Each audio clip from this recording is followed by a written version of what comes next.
Logo minha Bíblia, muito quero aprender. Vou contente para a escola dominical.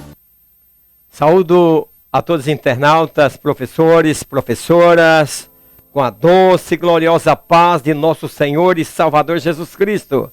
Quero convidar você que ainda não é inscrito no meu canal para se inscrever. E não esqueça aí, vocês que estão me acompanhando, professores, professoras, internautas, de dar o seu like, de fazer o compartilhamento e também fazer os seus comentários. Isso é muito importante. Nós estamos estudando um tema importantíssimo.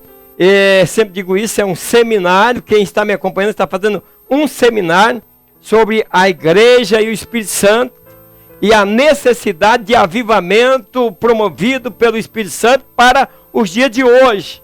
Estamos falando com isso, eu estou procurando me colocar de maneira talvez até mais lenta em alguns pontos, né? Que eu sou um pouquinho, o baiano diz assim, avexado, né? Mas eu estou procurando de maneira que os internautas, os professores e as professoras possam compreender a lição e discernir o que estamos estudando. Nós hoje vamos falar, a lição de número 7, os dons de elocução. Mas o que é isso, professor? Vou estar falando sobre isso para que nós possamos entender aí e para que nós possamos buscar os dons espirituais para crescimento e edificação da igreja. A introdução diz o seguinte: nesta lição veremos os dons conhecidos como os dons de elocução. Mas o que é isso? Vamos estar falando durante a lição, pois esses dons, eles devem ser empregados exclusivamente para edificação. É como você pega um prédio, uma casa, e você faz a planta, e você vai fazendo e vai edificando, e o teu sonho vai sendo realizado. Então, edificação tanto minha como da igreja. Também esse dom aí na forma de elocução, também vem a exortação. Você exorta a pessoa, faça assim, proceda assim, porque Deus vai te abençoar. Exortação que traz edificação. Depois também vamos ver também que esse dom deve ser empregado exclusivamente tanto na edificação, exortação e consolação, para que não haja desordem no seio da igreja. Em Corinto estava acontecendo isso. Então vamos consolar uns aos outros. Dentro desta lição veremos, mas também podemos sair um pouquinho fora. Os momentos difíceis, os dias maus quando chega. Um luto na nossa casa. Nós precisamos estar preparados tanto para consolar a nível espiritual, também para consolar aqueles que estão sofrendo. Antes de entrar no comentário, grande abraço ao internauta, né? Marcelo Honorato, está sempre participando, isso me deixa muito feliz. Ele é de Vila União do Alto Alegre, município de Alto Paraíso, Rondônia. Ele diz o seguinte: a paz do Senhor, presbítero Ademar. Essa lição é muito maravilhosa, um assunto de grande importância para a igreja. Ele diz aqui também que é uma pena que a frequência nas escolas dominical tem caído muito.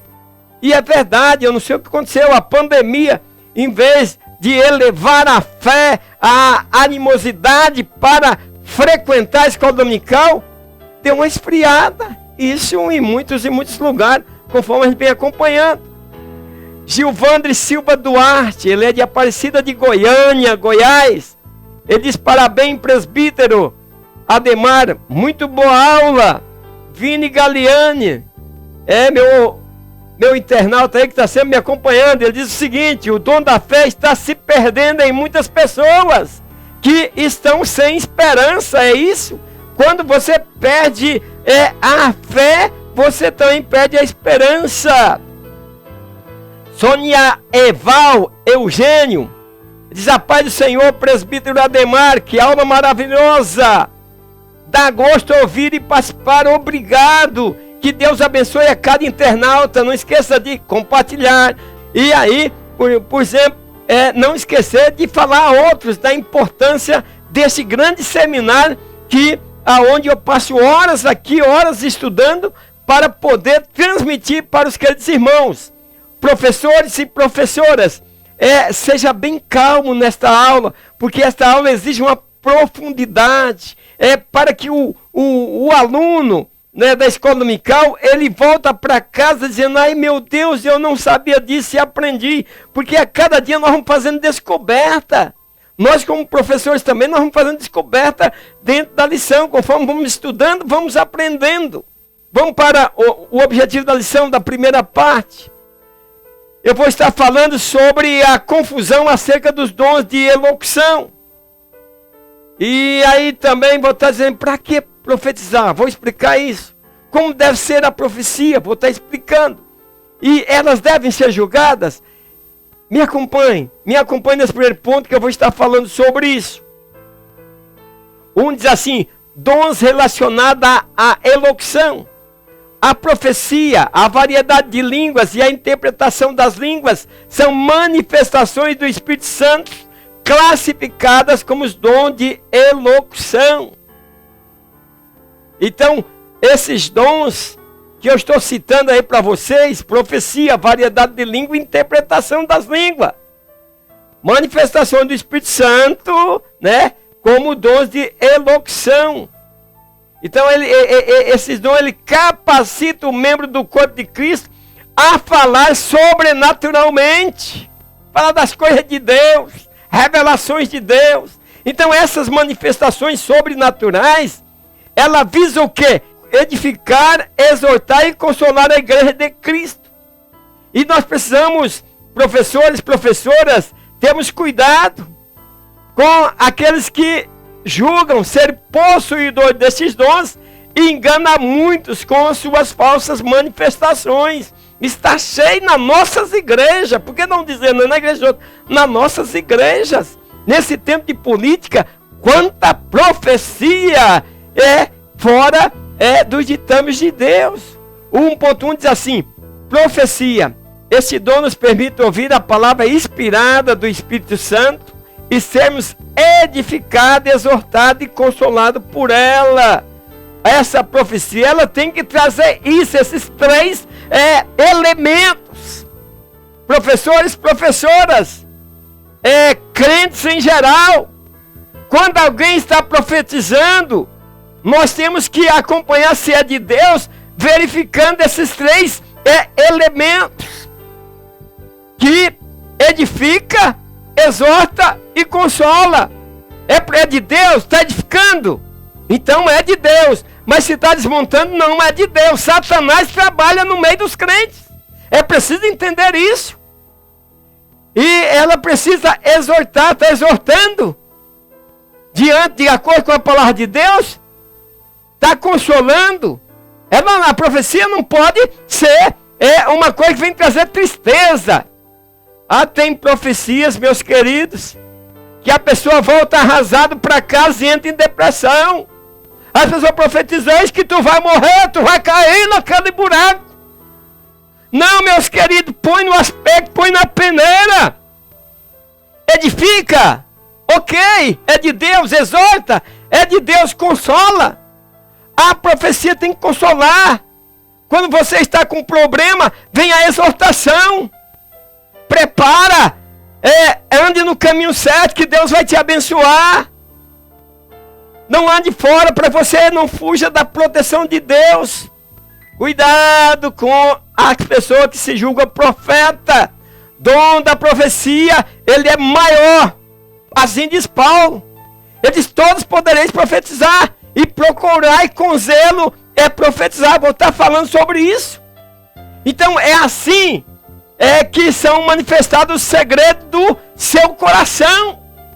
Manifestado a si mesmo de uma maneira surpreendente e notável.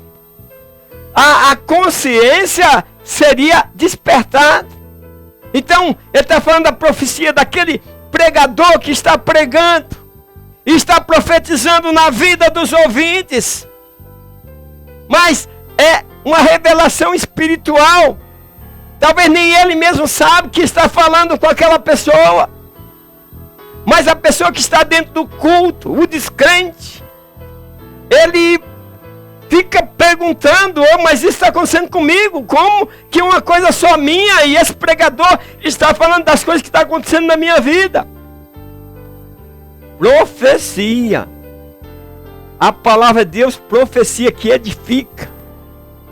Então aí, a pessoa, o descrente que está na igreja, ou mesmo o crente que está andando por onde não deveria andar, ou está com problemas, a palavra está falando diretamente a ele, palavra de profecia.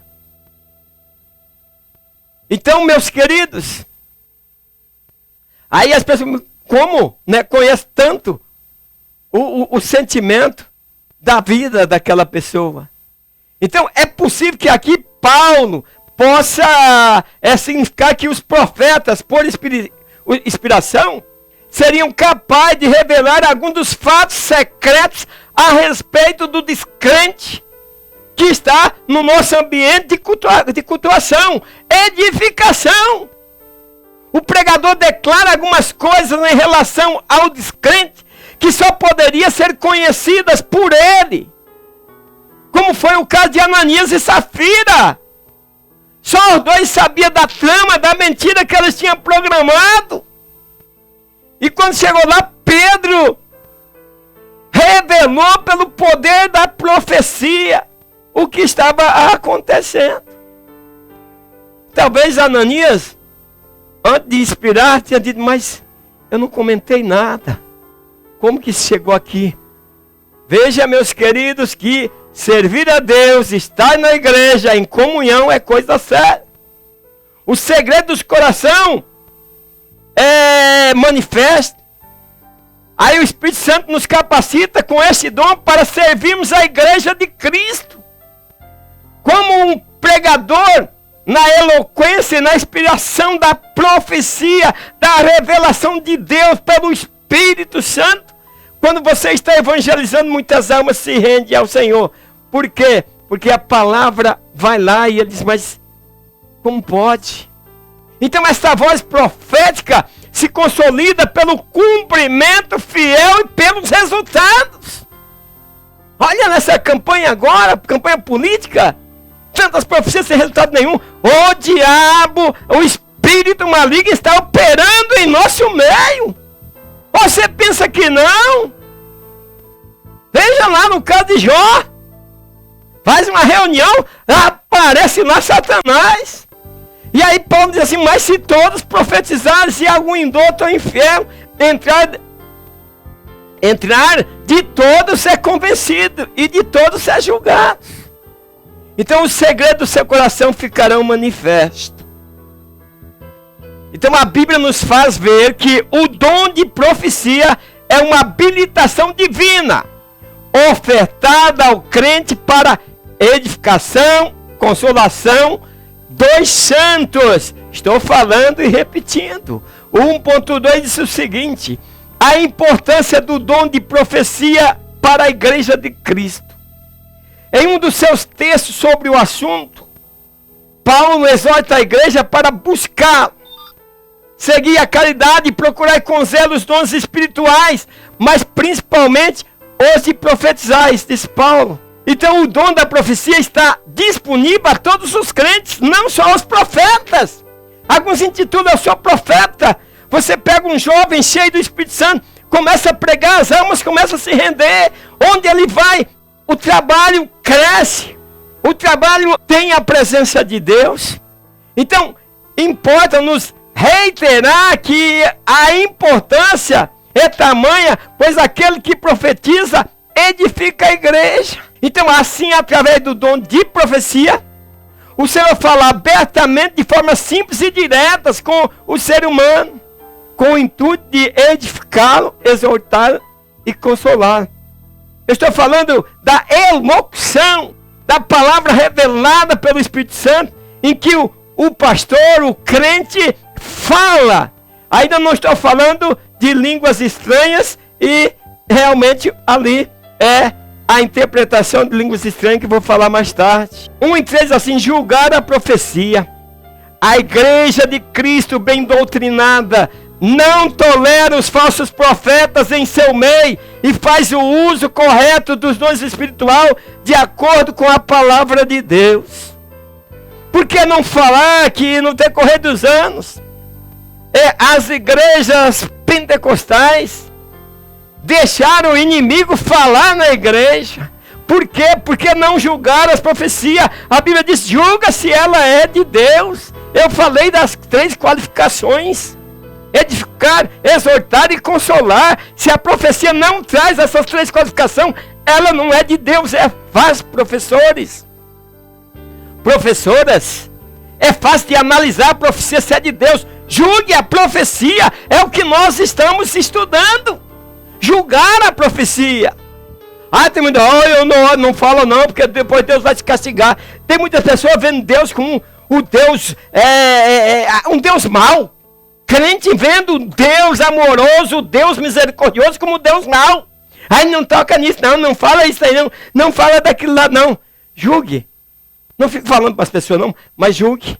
E tem certeza? Não tem essas 3 qualificações. Essa profecia não é de Deus, meus irmãos, não. Não concordo. Deixamos os profetas, os falsos profetas, introduzirem em nosso meio e ganhar terreno. Então é dever da igreja julgar as profecias para ver se estão de acordo com a palavra de Deus. Olha o que a Bíblia diz assim: amados. Quando fala amados, nós vemos a palavra do apóstolo João. Não creais a todo espírito, mas provai se o espírito são de Deus, porque já muitos falsos profetas se têm levantado no mundo. Então há necessidade de julgar, porque existe muitos falsos profetas introduzidos em nossas reuniões. Pessoas que comungam conosco, mas são falsos profetas, porque profetiza o que Deus não está dizendo. Paulo fala, falem aí 2 ou 3 profetas e outros julguem. Então a Bíblia instrui aqui que a profecia deve ser julgada na igreja e que o profeta deve corresponder aos ensinamentos bíblicos. Eu vou falar sobre isso aqui para não trazer confusão, tá? Sobre variedade de língua e por que Paulo está falando ali na igreja de Coríntios para fale 2 ou 3 e os outros façam o julgamento. Mas vamos para a segunda parte, eu vou esclarecer melhor, que o tempo vai passando. O objetivo da segunda parte da lição aí, despertar no crente o desejo pela busca dos dons. Então eu vou falar sobre a variedade de língua desse tópico agora, nesse segundo ponto. Vou falar sobre as línguas que não precisam ser interpretadas. Não pode falar em línguas estranhas porque tem que interpretar. Opa! Ponto! Vou estar explicando. Vou falar sobre línguas estranhas como batismo do Espírito Santo e línguas como os dons de elocução. 2 assim, variedade de línguas. Em meio a tantas dúvidas que surgem sobre o dom de variedade de línguas, nas condições de dom, assim como os demais catalogados na Bíblia, podemos dizer que este dom é uma das manifestações do Espírito Santo, quando esse se revela através de uma expressão falada de maneira divina, nunca é aprendida pela pessoa que fala. O 2.1 diz assim: o ensino de Paulo sobre o dom de variedade de língua. Entre os ensinamentos do apóstolo Paulo a respeito do dom de variedade de língua, ele escreveu lá, ele escreve sobre este dom com a finalidade de constituir alguma diretriz para ajustar a forma desorganizada de culto que a igreja de Corinto estava realizando. Estava uma bagunça ali na igreja de Corinto. Foi preciso que Paulo trouxesse essa carta dando um ensinamento para que eles pudessem entender e para que eles pudessem se comportar como cristão, para deixar o agir de Deus e não fazer essas confusões que ele estava fazendo. Então aí Paulo afirma que o falar em língua serve como um sinal para os infiéis. Ele está falando aqui para que nós possamos estar compreendendo que é uma das passagens paulinas mais difíceis. Até os expoentes pentecostais mais respeitados no mundo reconhecem há dificuldade de interpretação nesse ponto. Eu digo que a Bíblia tem pontos de difícil interpretação. Vou estar falando, espera aí, aguenta aí, professor e professora, que eu vou estar colocando melhor para vocês. O 2.2 diz assim: expressão em línguas em Atos e em Coríntios. Então aqui vem Davi Lim, né? A diferença básica entre o fenômeno das línguas em Atos e 1 está em seu propósito. Em Atos, as línguas não precisavam ser interpretadas. Visa a edificação pessoal. Havia recebido o dom prometido do Espírito Santo para revestir de poder do alto. Então vamos entender. Não são todas as línguas que devem ser interpretadas. Tem línguas estranhas que é para edificação pessoal, da pessoa que está falando em língua. E aí nós precisamos entender, aqui em Atos dos Apóstolos, nós encontramos na casa de Cornélio, falar em línguas, e não houve ali interpretação. Pedro admirou que eles também fossem ali batizados com o Espírito Santo. Mas quanto às línguas, como dom de elocução, a norma a considerar. Em 1 Coríntios, o propósito era a bênção a outras pessoas na congregação. Por isso, era necessária a comunicação. Então, as pessoas se reuniam e ficavam só falando línguas estranhas. Não, a língua estranha, aqui, nós estamos buscando aqui, que Paulo está falando sobre o dom de elocução. Que existe a norma a considerar que essa língua precisava ser interpretada. E aí, por isso que Paulo falou, fala um ou dois ou três e o outro interpreta. O 2 e 3 diz assim: o dom de variedade de línguas serve para a edificação do crente. O crente em Jesus, hoje mais que nunca, necessita do recobrimento de poder do Espírito Santo e das manifestações dos dons espirituais. Então tem pessoas que elas têm o dom de variedade de língua.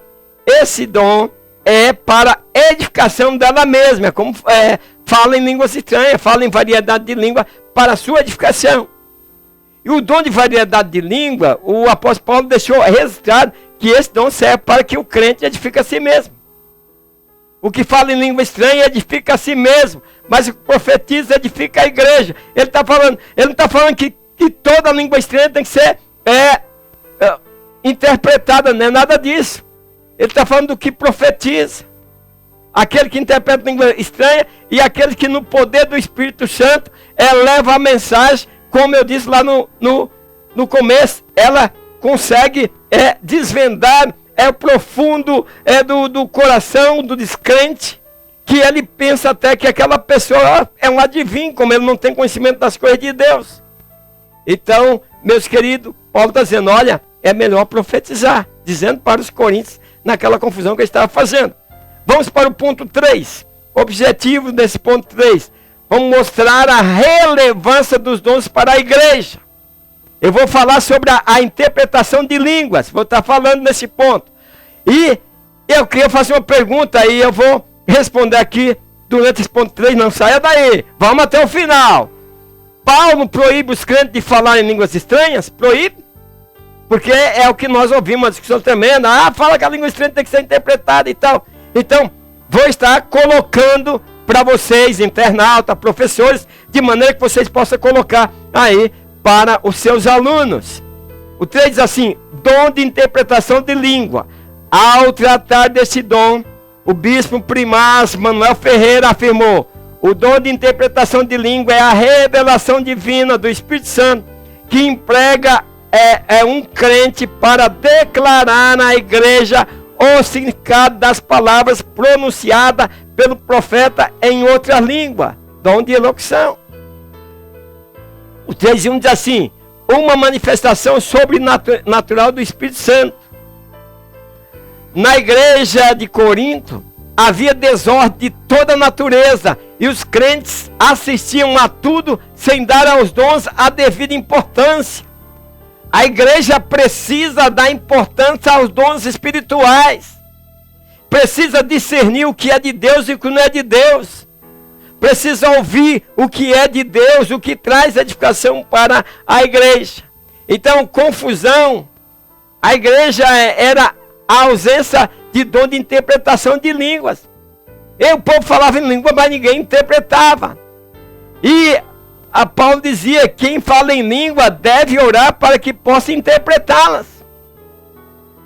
É porque ali era dentro da comunicação da igreja. O pregador vai pregar, prega só em línguas estranhas. Não deve fazer isso. Deve se controlar.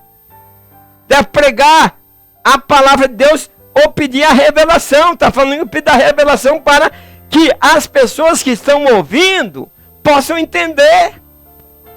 Nós somos acostumados a ver isso. A pessoa talvez fica um tempão pregando. E aí começa a pregar em línguas estranhas. Fica aquele tempão em línguas estranhas. E ninguém entende. As pessoas que vêm assistir não entendem.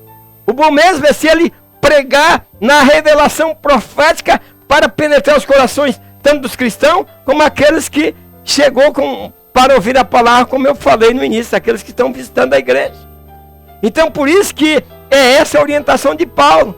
Se alguém falar língua estranha, faça isso por 2, ou, quando muito, 3, e por vez, e haja intérprete. Paulo está falando aqui daquelas pessoas que iam para a igreja, né? E em vez de falar o evangelho, em vez de pregar o evangelho com nitidez, ficava falando em línguas estranhas. Aí Paulo disse, mas se não houver intérprete, esteja calado. Esteja calado na igreja.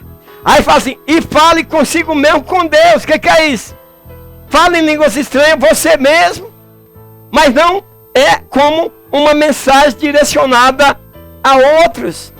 3 e 2 diz assim, o dom de interpretação de línguas está sujeito a outro dom. Percebemos na Bíblia de maneira incontestável que o dom de interpretação de línguas não atua só. Ele sempre estará atrelado a outro dom. Qual que é o outro dom? Variedade de língua. Para a interpretação de língua é preciso que ou você mesmo fala em língua e você mesmo interpreta, ou alguém fala em língua e o Espírito Santo lhe dá a revelação e você interpreta para edificar a igreja. Então esse dom não é autônomo como os demais. É o único que depende da manifestação de outro, né? Que é o dom de variedade de língua. Depende do dom de variedade de língua. O dom de interpretação de língua é a manifestação sobrenatural pelo Espírito Santo que garante a plena edificação da igreja. Entenda, quando eu estou orando, falando em línguas, eu estou edificando a mim mesmo. Quando eu prego falando em língua, precisa de interpretação para que os ouvintes entendam qual que é a mensagem. O 3.3 diz assim, este dom deve ser empregado para a edificação da igreja. Então as línguas estranhas faladas no culto devem ser seguidas de sua interpretação, para que a igreja conheça o conteúdo e o significado da mensagem. Na alegria da mensagem, nós falamos em línguas estranhas, mas nós não podemos ficar pregando em línguas estranhas, porque pregar em línguas estranhas, a igreja não é edificada. É preciso que haja edificação, exortação e consolação. Então o verdadeiro culto pentecostal não abre a mão dos dons de elocução. O que é isso? A palavra clara, a anunciação das coisas de Deus. Porque dessa forma, os dons de elocução, eles contribuem para a edificação do corpo de Cristo. Você vai num culto, o povo tudo falando em línguas. Você volta e você não entende o que aconteceu, qual foi a mensagem. O que Deus queria falar para o povo. Então, por isso que Paulo, aqui foi repetido várias vezes, Paulo disse, se alguém fala em língua estranha, isso faça aí, mas que haja intérprete. E aqui, Paulo dizendo, para que você possa entender, ele está falando dos dons ali, de línguas estranhas, dos dons não, falar em línguas estranhas, como pregando, como falando ao povo. Aí o indouto, o descrente, ele não pode chegar na igreja, sentar lá e a igreja toda falando em línguas estranhas. Ele levanta, ficou, não foi edificado. Agora, quando a língua estranha é como eu expliquei para vocês lá no princípio, ou quando o pregador é um profeta, não é que ele está interpretando a língua estranha, o Espírito Santo está revelando a ele o estado da igreja, o estado das pessoas que entraram ali, a ponto, como eu disse lá no início, das pessoas dizer, essa pessoa não conhece minha vida, está falando na minha vida. Aí ela se prostra, joga a cara em pó e diz, eu quero adorar esse Deus. É aí que vem a conversão. Então, por isso, Paulo disse, eu quero que todos vocês falem língua estranha. Por quê? Não era necessário que o que falasse línguas estranhas, todas as línguas estranhas, fosse interpretado. As pessoas estão orando, falando línguas estranhas. Eu quero, Paulo disse, eu quero que vocês, ao orar a Deus, sintam comunhão e falem línguas estranhas. Eu quero que vocês se alegrem e falem línguas estranhas. Paulo não está proibido, vamos entender bem. Veja que ele diz, olha, ele diz o seguinte, mas muito mais do que eu quero é que vocês profetizem, porque isso traz mais edificação. O falar em língua edifica você mesmo, e o profetizar edifica os que ouvem. Entenda isso, queridos professores, professoras, coloque isso de maneira clara para que os seus alunos aí possam entender. Porque o que profetiza é maior do que fala em línguas estranhas, A não ser que também aquele que fala línguas estranhas, ele faz a interpretação para que a igreja seja edificada. É lição gostosa, viu? Olha, meus queridos internautas, vamos acompanhar aí. É um seminário, se você perder uma aula, volta lá e assista as outras aulas para você dar continuidade. Pois o dom de língua precisa de interpretação para ser eficaz na igreja. Alguns ensinam que, por estar alistada em último lugar, esses dons são menores em importância. Mas não é isso. Ser batizado com o Espírito Santo é falar em línguas estranhas. Agora, o dom de línguas estranhas é o dom de falar e profetizar. Concluindo, que o presente estudo contribua para não ignorarmos e nem desprezarmos a variedade das manifestações do Espírito Santo, mas procuremos com zelo abundar nos dons espirituais para a edificação da igreja e da glória de Deus. Até a próxima aula, que vamos estar falando sobre capacitados para servir uns aos outros. Meus queridos, é um seminário, não perca uma aula. Até a próxima, na paz do Senhor. Amém.